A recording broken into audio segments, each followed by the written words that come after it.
Welcome in then to the latest edition of Extra Time. The curtains are here, so Ian Dark must be there.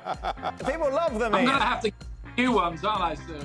No, they're magnificent. They're very good.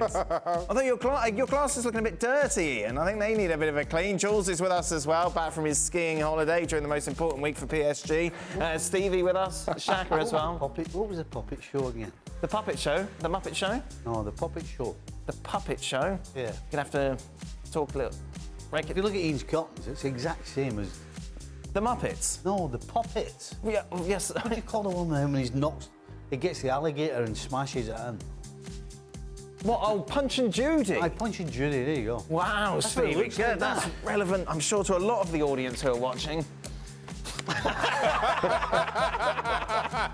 It's almost as old as that suit. Right. Stevie, 3 of Barca's 4 goals yesterday came off Sergino Dest throw-ins. Does Stevie have any thoughts on his influence from throw-ins? Maybe Dest has been learning from a certain coach. If he's learned anything from anybody, then good for him. Beautiful. I haven't talked about a throwing coach for a while. There's a lot of rubbish. Have you changed your mind? No. No? You say what a lot of rubbish under your breath. Yeah, have you met Stevie? I will double down on what I said before. Yeah, Right. Yep. I'm sure if the throwing coach is going to do anything, it's going to help somebody throw the ball farther. Okay. But as far as coming up with designing plays and all this nonsense, Why? if you're the coach and you've got 3 other assistants, you're telling me you can't come up with anything, then you should be in the job.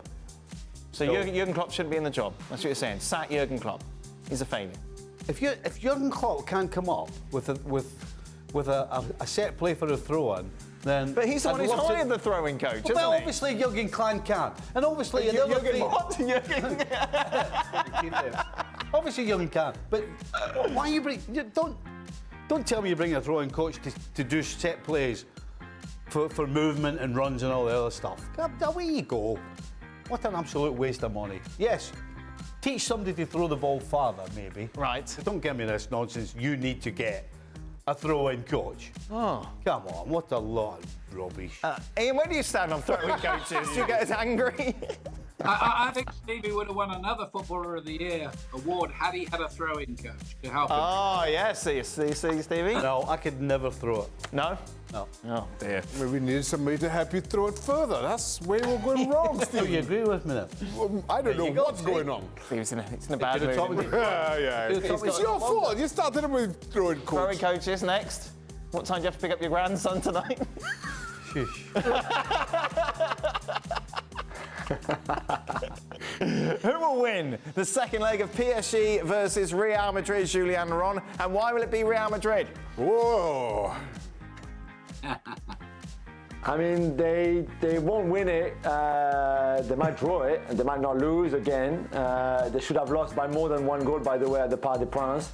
But this is for us. This one, Kylian at the Bernabeu. Imagine the Goodness me. celebration. Which partnership would you rather have, Ian? Son and Kane, Lewandowski and Muller, or Benzema and Vinicius Jr? Ooh, crikey. Well, judged on the weekend, you'd probably go for Son and Kane, wouldn't you? Those two seem to have some kind of a telepathy going on. Earlier in the season, Benzema, Vinicius Jr. Goals aplenty. Not quite so many lately. What was the other one? Lewandowski and Muller. Lewandowski and Muller. I'm going to go, a very current choice is Son and Kane. Because they just equaled, didn't they, at the weekend? As a pair, they produced more goals, or they've equaled Lampard and Drogba for most goals as a partnership in the Premier League. Stevie, do you want to tell your telepathy story? Was it you who told me about this? What? Kenny Dalglish and Kevin Keegan? Good, I'm glad I brought that up. I think Toshak and Keegan. Was it Toshak and Keegan? Yeah. You want to tell it? What, do you want to tell the story or not? No, man. No? Sorry. I thought it was... Somebody who told me the story of them holding a number up. So basically you held a number up and say it was number 6. and then he would like try and telepathically tell the other player who it was, and he could see it in the cameras. Oh, no, I've no idea. Oh, I brought that up. No idea. We'll cut that out, yeah? Live, you say? Oh, no. Lewandowski and Muller, no? Oh, yeah. Yeah. All day long. Yeah? Yeah. Stevie, with Tsimikas in such great form, how would you handle the situation at left back? You can't start Andy Robertson when he is healthy, but Tsimikas has yet to have a bad game for Liverpool. Seriously? Is there anybody here thinks Tsimikas should play before Robertson? Jules, you were saying you think he does? Seriously? No. No. Never in a million years. No. Well, Blaine Harris, there you go. For Jules, Diaby is having a monster season with Leverkusen. How long until he is in the France 11? Will we see a Diaby, Benzema, Mbappe ever? Yeah, I mean, we've seen him already being called up by Deschamps. He's had a few caps. He scored, I think, 1 goal in the 4 or 5 caps that he's had. So he got the reward of the really good thing that he's showing on the pitch. The one that really is baffling that he hasn't been called up yet is Christopher Nkunku at Leipzig, who scored 2 more goals at the weekend in the demolition of Berlin, and should have been called up by now by Deschamps. I know there's a lot of competition in his position, whatever his best position is, but Diaby, this is done, and I expect him to be in or around the squad between now and the World Cup, and maybe even make it to the World Cup. For Nkunku, surely now, probably in March, he will get his chance, and then it will be down to him to take it. Ian, how highly do you rate Raphinha from Leeds? Very highly. It's weird that he left him out against Manchester United. Seems to be a bit of a fallout between him and Bielsa just at the moment, but I can't see how you leave out your best player. I think he could play for clubs in the top 4, elite clubs in Europe. He's that good.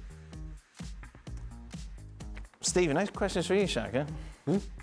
Do you have a favourite manager to play for, Stevie, either with Scotland or Liverpool? Well, Scotland's out. Liverpool? Well, Kenny, obviously. Kenny? Yeah. Yeah? Yeah. Wasn't there a thing that him and Keegan had, the telepathy? Oh, with the numbers. Yeah, They could see the numbers. Who's your favourite manager, Shaq? Harry Redknapp. Yeah? That was easy. Yeah. Are all Yeah. the stories true? Didn't know anybody's names, just... Who, Harry? No, Harry knew people's names. Right. Harry would just kid on like that. Harry was everything that every cliche about him is true. Yeah. Ian, which manager did you most enjoy interviewing, working with over the years? I had a lot of run-ins with Alex Ferguson when he was manager of Manchester United, so it was interesting in an offbeat way. One time he'd say, "Come and have a cup of coffee," and "What do you need to know, son?" And another time he'd be chewing you out for no apparent reason. So that was always interesting.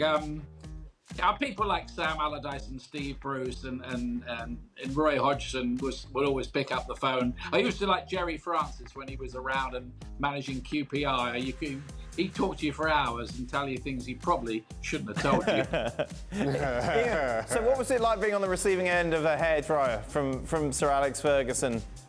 Well, I think people got worse hairdryer treatments than I got, but one time he came in, we were all wearing a TV company's jacket, and he said, "I want all you people in those stupid jackets to get out of my sight. I won't be talking to you. None of my players will be talking to you." And it was quite funny because right behind him was Steve Bruce, who was playing for United at the moment. He goes, "I don't mind talking to him, boss." Thanks. He banned Mark Ogden for a while, didn't he? Looking back on it, it was fun. It was fun, yeah. Some abuse. Jules, which manager have you upset? You upset Laporte, we know, at the weekend from a player perspective. Yeah, I upset Giroud as well, which is, I guess, the French equivalent to Sir Alex Ferguson, you know, the legendary Auxerre manager. He was not happy with an article I wrote about Djibril Cissé when Cissé was still at the club. And he called me at the office at Le Parisien at the time and shouted a lot in the phone, a lot of swear words and everything. In the end, we made up, and I made up with Cissé as well. But yeah, that was funny. You know, when you don't expect the phone call and you just pick up the phone and say, "Yeah, hello," and it's Giroud saying like, "Yeah, you're this, you're that, F this and F that." It's just like, whoa, okay. Since the panelists have had 24 hours to think, let them tell us who they think is the Premier League's best young player, 24 and below. I know you've been thinking of nothing else, Shaq. Yeah, exactly. I had a full 12 minutes to think about this. Right. Still come up blank. Right. Ian, best young player of the season. I need time to think. Samikas. Eh? Let's Some go because- You think he should for, play ahead of Robertson? let's go for Emil It's a good chance. He's too old. Smith How Rowe? old is he? I don't know. Smith Rowe? Jules? Yeah, I think Bukayo Saka. I mean, it depends how young. What do we count young? Under 21, under 22, under 20. I think Bukayo Saka has a really strong chance to win this question. Yeah. Stevie? Yeah. Saka or Conor Gallagher? Oh, there we go. Perfect. After Stevie had a meltdown over the Peter Beardsley question yesterday, Stevie got really angry yesterday, Ian, because we were asked how would you rank Peter Beardsley, Matt Letizia and Glenn Hoddle, and Shaka said that he would have Glenn Hoddle. Glenn Hoddle. And Stevie just lost it, basically. We went very red and said, how can you not have Peter Beardsley at number one? How would you rank those three? Well, I mean, what qualities are you looking for? I mean, they're slightly different types of players, aren't they? Peter Beardsley was great, wasn't he? Working with Andy Cole and with Gary Lineker for Newcastle. He's brilliant at Liverpool with John Barnes as well. I love Glenn Hoddle. I mean, I work with Glenn Hoddle on commentary a lot of the time. He was an artist, should have won way more than 53 caps for England. So, I mean, I do like midfield creators, so I'd probably go for Glenn Hoddle. But look, hey, if Stevie says Beardsley, I'm not arguing. I'm staying out of Stevie's way. Everybody's entitled to their opinion. He was so angry yesterday. I know. He was so angry yesterday. Say Hoddle. He started arguing about Letizia. Who's more easily triggered? Because he's talking about the fact that obviously you got triggered yesterday. Craig has constant Lukaku meltdowns. Who is easily triggered and why is it Stevie, Shaka? Oh, no. Nah, Craig's more easily Craig's triggered. sure. than- No. But Craig also likes being triggered. Yes. I'm more convinced that Craig likes that. Yeah. Yeah. Stevie doesn't. He's walking on a tightrope all the time. Right, of triggeredness. I mean, if somehow we could get inside his head Wow. and know what was going on, Yeah. because from nowhere, for apparently no reason whatsoever, he can just switch. Right. So it's definitely him. I mean, I have enough trouble inside my head, but I'd hate to be in it. Oh, Stevie. What a sight. Both of those. Reality show inside Stevie and Craig. Oh dear. Stevie would just be beer, shepherd's pie. That'd be it. We are done. Thank you very much. ESPN FC back on your screens tomorrow. Champions League action. Chelsea taking on Lille. Juventus against Villarreal. Be sure to join us. Well, thank you very much for watching ESPN FC on YouTube. For more sports highlights and analysis, be sure to download the ESPN app. And for live streaming, premium content, and of course, ESPN FC 7 days a week, subscribe to ESPN Plus.